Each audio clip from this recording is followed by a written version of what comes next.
Hello, ladies and gentlemen. Welcome to another Yellow Chair devotional. Do you have your Bibles handy before we dive into today's character? If not, hit pause, go find that Bible. Even if it's just one with pictures, you can still follow along as we dive into our story today. So here comes our character card. Who do we think this could be? All right, so one thing stands out to me. We've got a crown, a sword, and a spear. So if you're wearing a crown, I'm thinking king. I'm thinking royalty. We've got another jar. We've got some water, I think. Does that look like water behind him? We've got, his head is all the way up here by the sun, which makes me think maybe he's tall. And then there's a very subtle clue here where a corner of his robe is missing, almost like a little hint to something that happens later in his life. And our key phrase says, "Do you see the one the Lord has chosen?" Who could this be? All right, here's your hint. He was the very first king of Israel. Who was the first king? Saul. Saul was the first king of Israel. God's people asked for a strong and mighty king to lead them into battle against their enemies, and God chose Saul. But Saul struggled to trust God while he was king. Let's dive into Saul's story. We're going to be again in the book of 1 Samuel.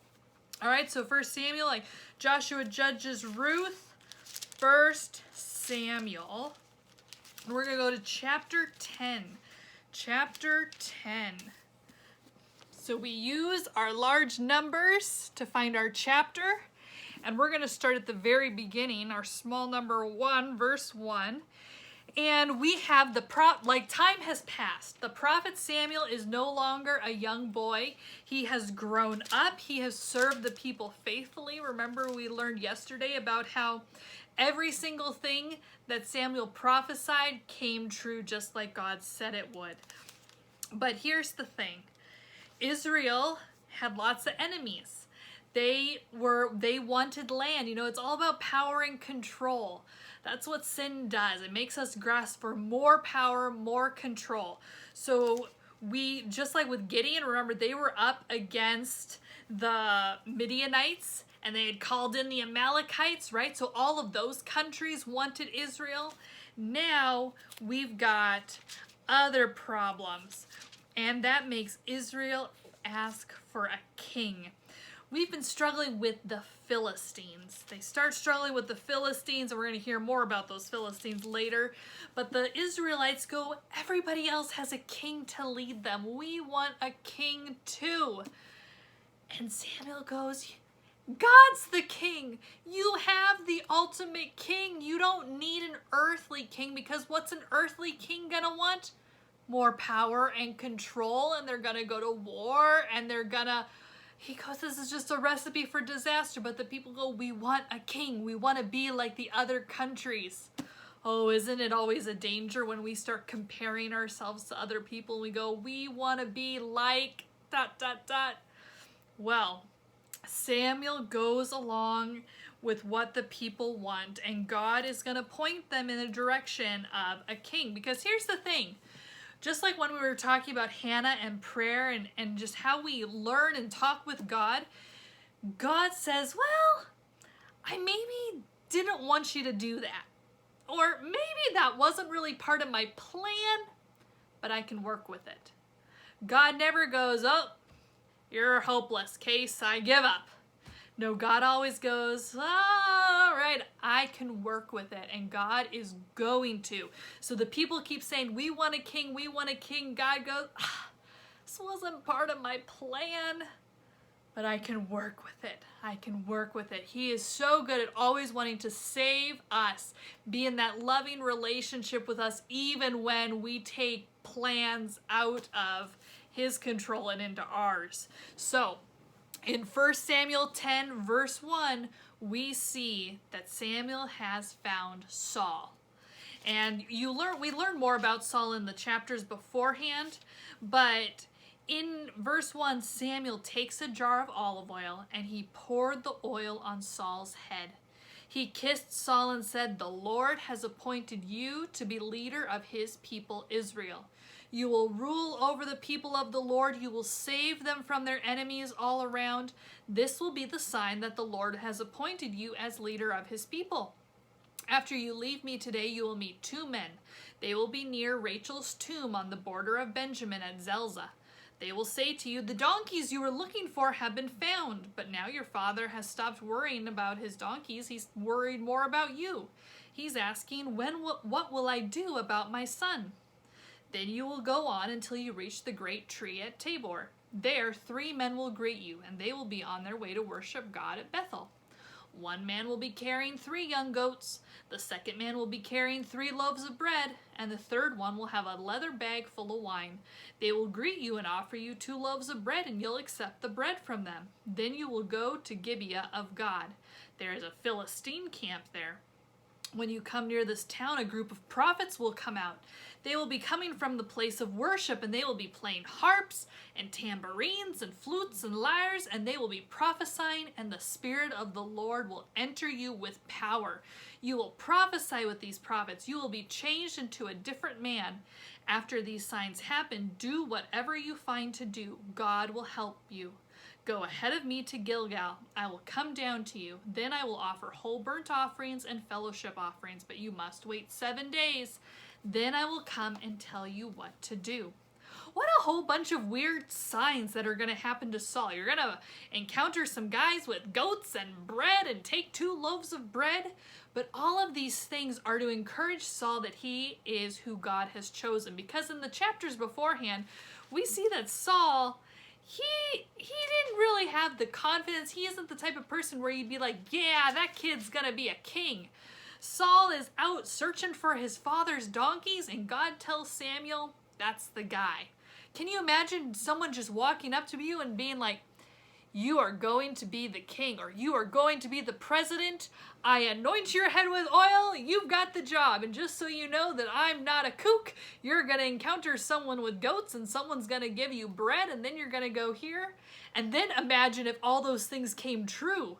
Do you think you'd all of a sudden be like, maybe I am going to be a king or a queen or a president? So that's why all of these signs are happening, because Saul is so blindsided by all of this. So now we're in verse 9. When Saul turned to leave Samuel, God changed Saul's heart. All those signs came true that day. Remember, you can't have an encounter with Jesus and not be changed, right? He has an encounter with God's prophet Samuel, and his heart is changed.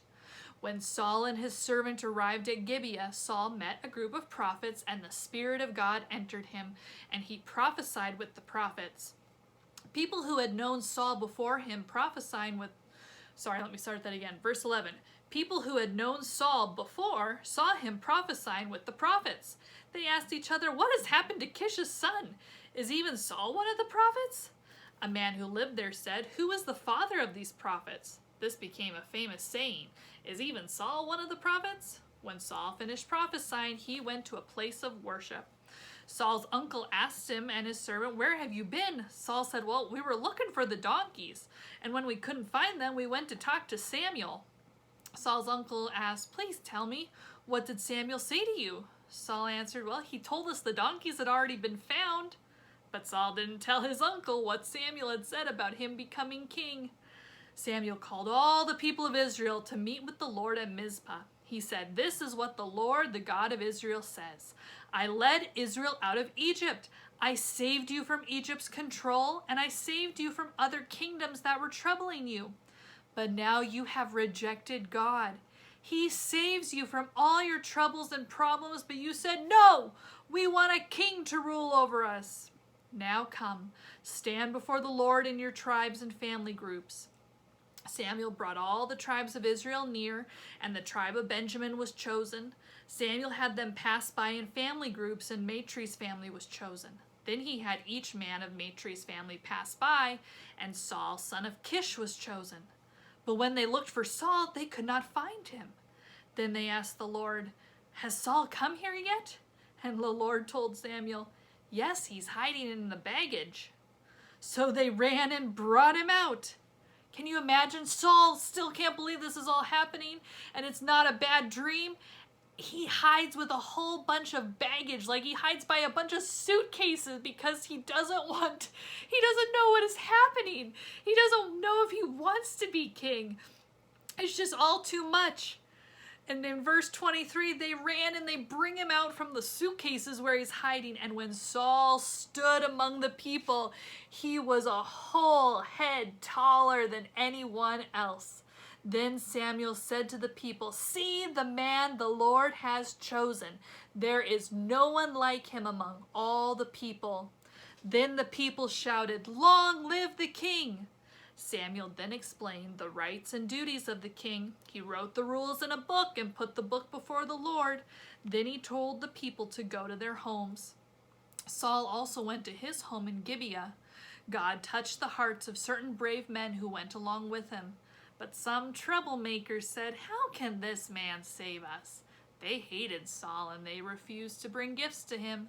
But Saul kept quiet. So the chapters that follow, ladies and gentlemen, they talk about Saul beginning his leadership as king. And the thing is like God has changed Saul. He has filled his heart. He has the Spirit alive in him. Like God is ready to use Saul to do amazing things for Israel. But here's the problem. Just like by beholding, we become changed, right? So we have an encounter with God and we are changed. You just can't not have a change of heart or something about you change when you have an encounter with God. But Saul, he starts also then changing in the opposite direction, right? Because by beholding, whatever we choose to hold, whatever we choose to look at and spend time with and do, we slowly become like that, right? It rubs off on us, right? Like if I am around a ton of family members who all have a really strong Minnesota accent, pretty soon my O's are nice and long because it starts rubbing off on me. Or maybe I'm with some friends and they always like to pick on someone, and even though I know it's not right, pretty soon that starts rubbing off on me and I start picking on someone. We've got to be thoughtful and mindful of the influences we are around. And Saul starts making some mistakes. He starts making some mistakes, and that power and control that comes with being a king starts getting him in some trouble. Like in chapter 13, we see that he starts making sacrifices to God before Samuel gets there. And Samuel goes, I am God's chosen prophet. What are you doing this without me? And so Saul starts taking things into his own control, and it's gonna just kind of start going downhill for Saul, which is so hard because he originally was God's chosen king. So let's think, what do you think a king should be like? What do you think a king should be like? What kind of king do you think God wanted for his people? You know, I think ultimately, originally, God said, I want to be enough. I am the king. Aren't I a good enough king for all of you guys? But like we said earlier, God goes, okay, it's not my original plan, but I can work with it. And so they chose Saul. What kind of king does God want for his people? So we're going to say a quick prayer and then I'll talk about today's activity. Dear God, thank you for Saul's story. We are thankful that you ultimately are our king, our protector, and our provider forever. We praise you for being the King of Kings, and all of those times when we are maybe around others and we feel our behavior being influenced, we just pray that we might be strong and know who we are, and that is your child. Thank you for being the King of Kings and Lord of Lords, and we thank you for your love. Amen. All right, so today I want you to think about, what would you do if you were the king or queen for a day? Oh man, if you were king or queen for a whole day, what would you do? Isn't that an interesting thing? Like, what would it be like? Do you like to play imaginary?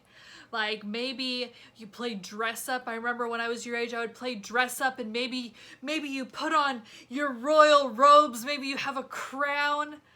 what would your favorite part of being a king or queen be? So I invite you to just think about that and maybe even participate in some make-believe today. Maybe we become a king and a queen for a little part of our day and imagine what that might be like. And imagine what it was like for Saul to be the very first king of Israel. So I hope you have a wonderful day being a king and a queen, because ultimately we can think about how we are royalty because God is our king and we are his children. Have an awesome rest of your day.